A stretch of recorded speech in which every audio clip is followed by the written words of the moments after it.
বই নয়, জ্ঞানের বিনিময়, এই স্লোগানে চট্টগ্রামে ষষ্ঠবারের মতো আয়োজিত হলো ব্যতিক্রমী বই বিনিময় উৎসব।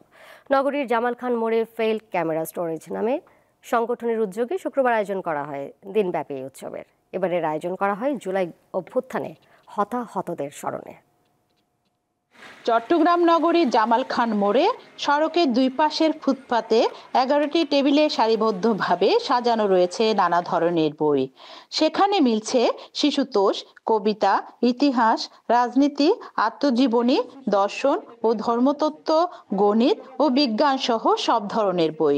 নির্দিষ্ট টেবিলে নাম নিবন্ধন করে নিজের কাছে থাকা বইয়ের বিনিময়ে পছন্দের নতুন বই সংগ্রহ করা যাচ্ছে সেখান থেকে।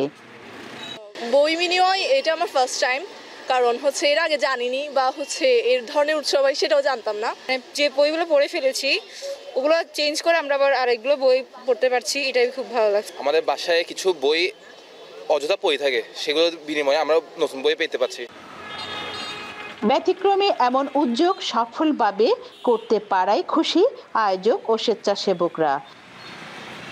এখানে বেশিরভাগ বাচ্চারাই আসতেছে এন্ড সকাল থেকে আলহামদুলিল্লাহ অনেক বেশি সাড়া পাচ্ছি। মুক্তিযুদ্ধের বইও সেই পরিমাণে বইগুলো বিনিময় হচ্ছে, কিন্তু আপনার ইতিহাসের বইগুলোর প্রতি মানুষের আগ্রহটা বেশি দেখা যাচ্ছে। এবারের জুলাই অভ্যুত্থানকেও আমরা আমাদের এই বই বিনিময় উৎসবের সাথে সম্পৃক্ত করে দিয়েছি।